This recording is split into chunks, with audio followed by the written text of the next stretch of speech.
¿Vivimos atrapados en una burbuja informativa que no nos deja pensar?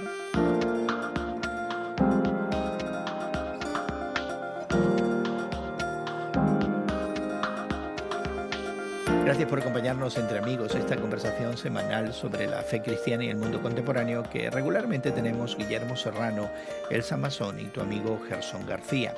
Paradójicamente, mientras más conectados estamos, más nos alejamos los unos de los otros. La polarización social y política ya no es solamente un término académico, es una experiencia cotidiana que vemos en nuestras conversaciones, en nuestras iglesias, en nuestras familias. Pero ¿cómo contribuyen los medios, tanto seculares como religiosos, a mantenernos desconectados los unos de los otros? ¿Cómo hemos llegado a un punto donde la información se convierte en un arma? ¿Qué responsabilidad tenemos individual y colectivamente como consumidores de ese contenido?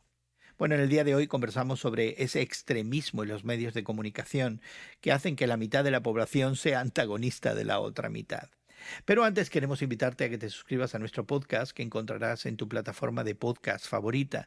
Encuentra y descarga semanal y gratuitamente Entre Amigos con Gerson García en YouTube, Spotify y Apple Podcasts. También te invitamos a que compartas nuestra conversación en tus redes sociales. Eres de gran ayuda para nosotros y das a conocer esta conversación a tus amigos y seguidores y también, ¿por qué no?, a tus familiares a través de las redes. Compártenos en Instagram, YouTube, Facebook ahora mismo antes de entrar en nuestra conversación.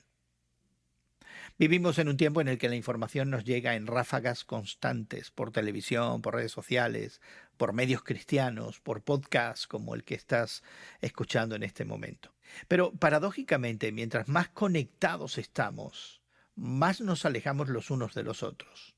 La polarización social, cultural y política es una experiencia cotidiana en nuestras conversaciones, en nuestras familias y también en nuestras iglesias. Estudios recientes de Boston University muestran que tanto los medios tradicionales como los digitales han intensificado la polarización política, convirtiendo a las grandes cadenas en un punto de origen de retóricas polarizadoras. La opinión sensacionalista se mezcla con la noticia para mantener la atención del público. De un lado y de otro se habitan universos mediáticos diferentes, confiando en fuentes completamente distintas y por tanto reforzando sus propias burbujas de información. Pero no se trata solo del ecosistema mediático secular, ¿no? Los medios cristianos también participan en ese fenómeno, o quizás debería decir, participamos en ese fenómeno. Christianity Today, por ejemplo, advierte que incluso dentro del cristianismo protestante norteamericano, la polarización ha llevado a hostilidad, desconfianza y pérdida de civilidad, alimentada en ocasiones por discursos religiosos que en lugar de unir, se utilizan para manipular o dividir. Y en el día de hoy queremos explorar este terreno que es bastante complejo y queremos también, dicho sea de paso, honrar algo que Elsa nos pidió hace algunos episodios. Guillermo y Elsa, ¿cómo hemos llegado a un punto donde esta información se convierte en un arma? Como buen caballero, a la antigua, antes que hubiera medios sociales y Y tecnología, polarización. me gustaría escuchar la opinión de Elsa, que en realidad tiene a lo mejor una visión más crítica, aunque yo también la tengo y seguramente la voy a exponer en un momento. Pero Elsa, parece que la pregunta de Gerson es totalmente pertinente. Sí, claro que sí. Y Elsa fue la que nos indicó que era un tema digno de considerar. Pues creo que la polarización tiene mucho tiempo, años, decenas de Ya. estarse formulando, ¿no? De estarse formando de una manera a la cual hemos llegado ahora, donde existen ahora universos totalmente diferentes, compartiendo perspectivas tan opuestas y tan, digamos, alienadas el uno del otro, que no nos damos cuenta qué es lo que está pasando del otro lado de la raya, ¿no? De las diferencias de opinión, de las diferencias en política. Si empezamos a escudriñar lo que sucede en los medios más extremos de comunicación de la derecha, vamos a encontrar, ha sucedido a mí, personas que son celebridades en ese mundo de ultraderecha que yo jamás había escuchado nombrar. Lo mismo me sucede con personajes de la extrema izquierda en medios de comunicación, ¿verdad? Que solamente personas que son sumamente de la izquierda están continuamente escuchando y visitando para informarse y se están formando ahora. Hemos llegado a la formación prácticamente de dos sociedades que viven conjuntamente, van al trabajo, ponen gasolina tal vez en los mismos lugares, ¿verdad? Pero psicológicamente, políticamente, emocionalmente, están en lados totalmente opuestos, viendo la misma realidad y comparando los mismos hechos, y sin embargo llegan a diferentes conclusiones que son totalmente opuestas. Y creo que esto empezó hace 40, 50 años con un adoctrinamiento gradual, Mm. pequeño, pequeño, pequeño, que fue creciendo, y las circunstancias políticas, sociales e incluso de evolución en los medios de comunicación se fueron dando de tal manera que hemos llegado a lo que estamos experimentando el día de hoy. Fíjense ustedes que yo sigo una serie en la televisión que se llama The Lincoln Roger, el abogado del automóvil Lincoln, que es un hombre que se pasa su vida en automóvil porque va de una corte a la otra para defender distintos tipos de casos, muchos de ellos criminales, no son casos simples. Y entonces he aprendido a través de esta serie cómo un hecho, cualquiera que sea, un crimen horrendo, por ejemplo, tiene la visión distinta del fiscal que acusa, ¿verdad? Con Mm. pruebas que son total y absolutamente creíbles y válidas, y la visión distinta del abogado defensor que los mismos hechos los maneja de tal manera que el jurado, que tiene que decidir, queda completamente vendido a la idea del abogado defensor, porque ha presentado los mismos hechos, pero ha manipulado de tal manera las circunstancias que ahora aparece el hechor, el victimario, el homicida, aparece como una especie de víctima de la circunstancia. Y yo creo que la manipulación a través de los medios de comunicación primero, pero ahora a través de las redes sociales, ha hecho de la sociedad una sociedad que realmente no piensa, que realmente no analiza las circunstancias, sino que se queda con lo último que le han presentado estas redes sociales. Han habido casos, por ejemplo, en donde han aparecido en varias redes sociales noticias que son realmente impactantes. Y entonces yo siempre pregunto, ¿cuál es la fuente de esta noticia? ¿Dónde está? Entonces voy a los medios tradicionales y tal noticia no aparece en ninguno de ellos, ni de izquierda ni de derecha. Ha sido promovida por intereses que tienen algún tipo de cuestión personal, que quieren promover una noticia o un hecho para que uno cambie de opinión o adopte una opinión.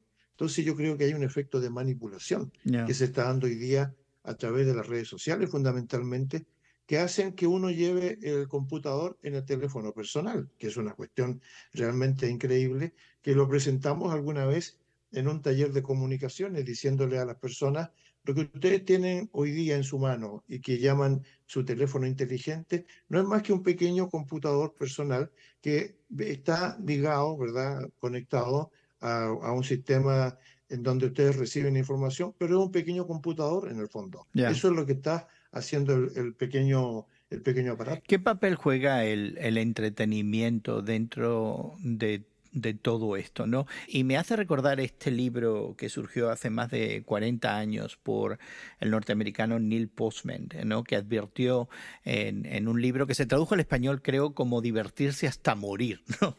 Algo así. Cómo la cultura del entretenimiento y la televisión impactaría negativamente el mundo de la información periodística. Él descartó la televisión como un medio de difusión informativa periodística, ¿verdad? Y amenazaría también la capacidad de pensar críticamente. Y no sé por qué me vino esta idea de este entretenimiento que visceralmente me pone los pelos de punta, me hace sentir y reaccionar de manera virulenta, y que de alguna manera se ha perdido esa noción. No sé si eso sería parte también de todo este cuadro donde la información periodística, que normalmente debería ser neutra, ¿verdad? Simplemente informarnos, crea ahora estos sentimientos porque nos entretiene de la manera equivocada. Hay una necesidad psicológica de tratar de evadir la realidad y de armonizar en nuestra mente algunos hechos para poder convivir o vivir con ellos. De otra manera, sería imposible realmente yo diría, vivir una vida normal, ya que no tendríamos filtros, no tendríamos barreras que realmente nos alejen un poco de una realidad violenta o virulenta como la que vivimos. Entonces, en ese sentido, es que se han hecho películas y series que nos plantean cuestiones terriblemente horrorosas y realmente, yo diría, sacadas de todo marco de racionalidad, como en un sentido para tratar de evadir las noticias que estamos viendo y que estamos viviendo todos los días, de injusticia, de persecución, de una sociedad que se vuelve cada día más insensible a las necesidades del prójimo, ¿verdad? Entonces, ha citado Gerson ahí la narrativa de los evangelios, por ejemplo, que presentan cuatro versiones, cuatro historias, quizá un poco distintas a veces de la vida de Jesucristo. Sin embargo, hay un hecho ya de evasión en uno de los evangelios, cuando el sumo sacerdote, que era el que dirigía toda la cosa religiosa del momento, dice, es mejor que un hombre muera por el pueblo a que el pueblo muera, ¿verdad?, en forma masiva, o sea, culpable de este hecho que estamos viendo, porque en el fondo no tenemos que olvidar tampoco la misma narrativa del Evangelio que dice que Jesucristo fue enjuiciado y condenado por una cuestión de sedición. No, la idea de la ejecución de Jesucristo, ¿no?, que muere por nuestros pecados, está desarrollada mayormente en la teología paulina, en el Nuevo Testamento. Así es. Pero en los Evangelios, Jesucristo es un sedicioso que atenta contra la estabilidad del Estado, Y que del es templo, así otra es. vertiente que nos Así es. presentan los Evangelios. Ujú. Viendo también el hecho de cómo el entretenimiento se ha metido dentro de los medios noticiosos, tiene también decenas de años de haberse creado, creo por la presión de los ratings, ¿no? Los niveles de De popularidad, audiencia. de Ujú. audiencia. Cuando estos niveles de audiencia son elevados, entonces las cadenas de televisión tienen manera de cobrar más tiempo a los anunciantes, cobrar más por su tiempo en los comerciales. Así es. Entonces han descubierto, ya por decenas de años, que a la hora de crear escándalo, a la hora de crear alarma, a la hora de crear esa sensación de que el mundo es inestable y tienes que estar enterado para que te protejas y que te metas en una cueva, más televidentes tienen o más audiencia tienen. Y pues los ratings han afectado mucho también. Entonces de ahí viene mucho la necesidad de que los medios de comunicación que difunden noticias estén también motivados para mantener la atención de la audiencia, creando escándalo, creando alarma. El famoso breaking news hace decenas de años era realmente un breaking news, es la noticia del momento. Vamos a interrumpir nuestra programación normal por algo que vale la pena decírtelo a ti, audiencia, en este momento. Y sin embargo, pues el breaking news ahora se está dando todos los días, a todas horas, Por cualquier cosa. por cualquier cosa, Así es. incluso para dar una opinión de algo. Ujú, así es. Entonces, pues tenemos que estar conscientes de todo eso, escuchar, recibir información, pero recibirla analíticamente, con discernimiento, con atención y también muchas veces simplemente desconectarnos de esos medios. Ya, una de las cuestiones que me haces pensar, Elsa, con esta idea de que también hay un elemento de sensacionalismo, ¿no? En nuestros tiempos se le llamaba amarillismo y podíamos detectar qué periódicos, qué fuentes informativas eran amarillistas y ya con esa conciencia leerlas de otra manera, ¿verdad?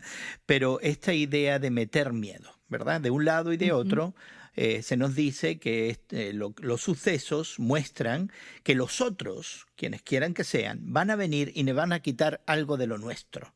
Y van a impedir algo de lo nuestro, de alguna forma, ¿verdad? Y estaba pensando si, ya que también Guillermo trajo el Evangelio a colación, si eso sucede también en los medios cristianos, ¿verdad? Incluso donde el lenguaje espiritual pueda usarse manipulativamente.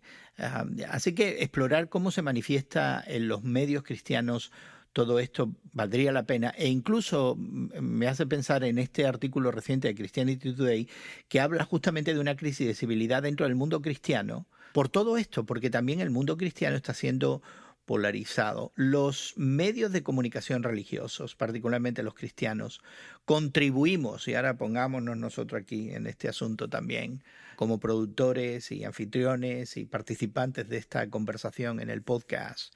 ¿Participamos de todo esto? En un sentido sí, porque nosotros tenemos una opinión debido a las lecturas, debido a la formación que hemos tenido y que tratamos de decir lo que pensamos en muchas áreas, pero también tratando de mantener un sentido de neutralidad que no siempre es posible. Los medios cristianos en general tratan temas que son de actualidad, pero siempre tienen una vía de escape, que es, por ejemplo, los avivamientos, ¿no? Hace poco estaba leyendo justamente de un nuevo avivamiento que se ha hecho, no me acuerdo en qué lugar, en donde había una reunión de semana y de repente la gente ya no podía parar y seguían en la noche y al otro día y venían más personas. Entonces estaba como estimulando un avivamiento. Esa es una vía de escape a lo que está sucediendo hoy día en la sociedad. Pero hay otra vía de escape, y que es hablar del cielo maravilloso que nos espera cuando estas cosas cambien. Entonces nosotros seamos promovidos a un nuevo estadio de vida, y entonces tengamos todas las cosas en donde las calles van a ser de oro y nosotros vamos a abrir puertas de perlas y todo ese tipo de cosas. En realidad hay también ese sentido de escape en los medios cristianos para tratar de contrarrestar la realidad que estamos viviendo, que es una realidad a veces injusta y a veces persecutoria contra aquellos que piensan distinto. Yeah. Así que yo creo que los medios cristianos de alguna manera contribuimos, me pongo también la camisa en esta cuestión, contribuimos ya sea al escapismo o a mantener un sentido de neutralidad y también un sentido de equilibrio ante las cosas que están sucediendo en nuestra sociedad contemporánea. Y esa acusación de escapismo, Guillermo, no es nueva, ¿verdad? Siempre se ha acusado a la fe cristiana de que esa esperanza en la vida eterna, en el futuro, en la redención, que se cumple al final de los tiempos, ¿verdad? Pudiera ser de tonos escapistas. Pero Elsa, en tu experiencia, y continuando esta línea de pensamiento que nos inició Guillermo, ¿no? ¿Los medios cristianos están informando, están formando o están polarizando y distorsionando? Creo que sí. Todo En eso. todo, sí. Palomeo todo lo que has dicho, sí. Creo que existe lamentablemente algo de hipocresía dentro de los medios de comunicación y que de cierta manera hemos perdido nuestra voz profética. Creo que mucho de lo que afirma Guillermo es cierto. Seguimos con esa intención de predicar el evangelio, lo hacemos muy bien. Por lo que yo he visto, ¿verdad? Conocemos sé, la no sé. Biblia, ¿verdad? El No Antiguo sé, no Testamento, el sé. Nuevo. No, pues tenemos muchos años con la nariz metida en el libro, ¿no? Y sabemos lo que dice y sabemos explicar lo que dice, pero también creo que cometemos hipocresía y perdemos esa voz profética cuando el 100% de las veces o cerca del 100% de las veces nos asociamos sin decir nombre ni apellido con un solo partido político. No. Y ningún partido político en ningún país del mundo es 100% perfecto y ni está tampoco 100% alineado con el Dios verdadero. Y creo que seríamos mucho más eficientes con la proclamación del Evangelio si pudiéramos ser más objetivos en cuanto a las decisiones que toma tanto un gobierno como el otro, un partido como el otro, y no siempre estar afirmando que cierto partido político está siempre bien y el otro partido político es el enemigo. Yeah. Entonces, creo que tenemos que hacer esa autorreflexión y no sé si estamos dispuestos a hacerla. Eso es lo más lamentable. Ya, bueno, pero fíjate que me llama la atención porque tú has presentado que algunas retóricas que se marcan legítimamente en términos de voz profética, ¿no? Y yo lo extendería a esta idea que circula en algunos lugares, en algunos ámbitos más conservadores de guerra cultural, ¿no? Pero llamémosle más bíblicamente voz profética. Yo me pregunto si hay espacio para la disensión que esta voz profética nos trae sin que haya polarización. ¿Podemos mantener una voz profética y de pronto no estar polarizados? ¿Es posible eso? Posible solamente, yo creo, cuando uno es capaz de encarnar algunas ideas que son cristianas o que vienen de la Biblia, algunas cuestiones que tienen que ver con estar presente ante algunos hechos y estar haciendo algo que sea en beneficio de otros, como una manera de extender una mano a aquel que está en necesidad. Es decir, Mm, la profecía o la voz profética no solamente tiene que ser como se hace todavía en el famoso parque ese de Inglaterra, en donde hay distintos tipos de estrados y uno se puede parar y decir las cosas que se le vengan a la cabeza, ¿no? Tanto religiosas como filosóficas, como de ovnis, como lo que uno quiera. Y cada puestecito tiene audiencia, mm. cada persona que está diciendo algo tiene un grupo que está escuchándolo con mucha atención.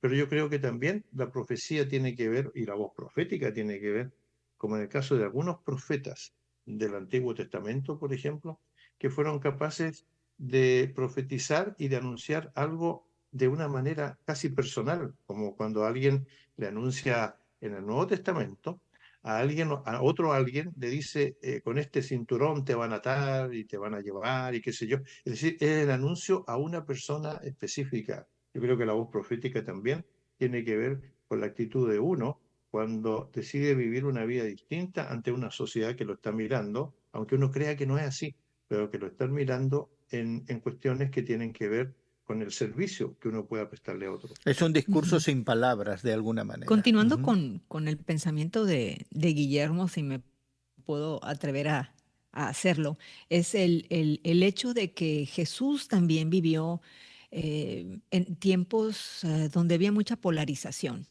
Recordemos que los judíos se encontraban separados de los samaritanos, ¿verdad? Y un grupo y el otro no se podían ver cara a cara. Recordemos también cómo ciertos ciudadanos romanos, ¿verdad? Se acercaban a Jesús, ¿verdad? Y con la alarma de los fariseos, ¿no?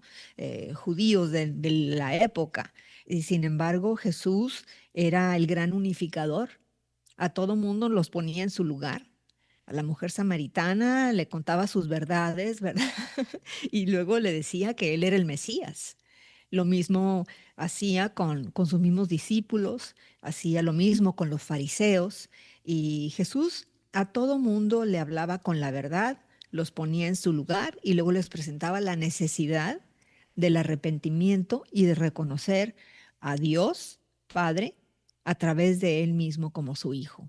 Y yo creo que tal vez una manera muy efectiva de unirnos es continuar predicando el Evangelio, pero de esa manera como lo hacía Jesús. No necesariamente convertía al gentil en judío, ni convertía a la mujer samaritana, ¿verdad?, en una mujer farisea, ¿no? Judía, ni al fariseo en samaritano, ¿no? Simplemente él los llamaba al arrepentimiento y amar a Dios sobre todas las cosas y al prójimo como a sí mismo. Y cuando le preguntan los discípulos, ¿quién es mi prójimo? Entonces Jesús le dice, prácticamente estoy parafraseando, todo el mundo es tu prójimo. Y creo que debemos de vivir de la misma manera. Es la única forma, creo yo, cuando efectivamente podamos empezar a bajar esas barreras de polarización. Bueno, pues creo que Elsa, que nos has mostrado que en verdad el Evangelio no solamente existe en el momento de su creación en un ámbito tremendamente polarizado, pero que Jesucristo realmente encarna caminos de civilidad, de reconstrucción, de conversación honesta, y es posible que tengamos que volver al Evangelio para responder verdaderamente a esta idea de la polarización política y cómo los medios de comunicación contribuyen a la misma.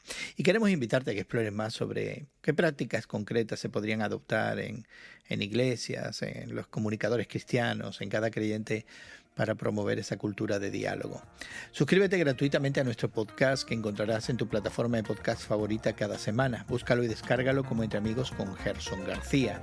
Estamos en Apple Podcasts, YouTube y Spotify, entre otras plataformas. Y al descargar nuestro podcast encontrarás también enlaces a algunos de los recursos que mencionamos en nuestra conversación. Queremos ofrecerte lo más que podamos el acceso a las fuentes que usamos para documentar este tiempo de conversación juntos. Ahí también podrás dejar tus comentarios y encontrar en nuestros archivos otros temas que pudieran ser de tu interés. Quisiéramos animarte de todo corazón a que compartas en tus redes sociales y que invites a otros a ser parte de este tiempo. Encontrarás enlaces a nuestras redes sociales al descargar nuestro podcast. Compártenos en Instagram, YouTube, Facebook ahora mismo. Agradecemos a nuestros equipos técnicos en México y Estados Unidos que hagan posible que esta conversación llegue hasta ti. También nuestra gratitud para Elsa Mazzoni y Guillermo Serrano por acompañarnos y darnos de su tiempo. Y tu amigo Gerson García se despide de ti hasta otro momento en el que nos unamos a conversar entre amigos. Entre Amigos con Gerson García es producido por Eventual Media y distribuido por Radio Moody para ministerioreforma.com.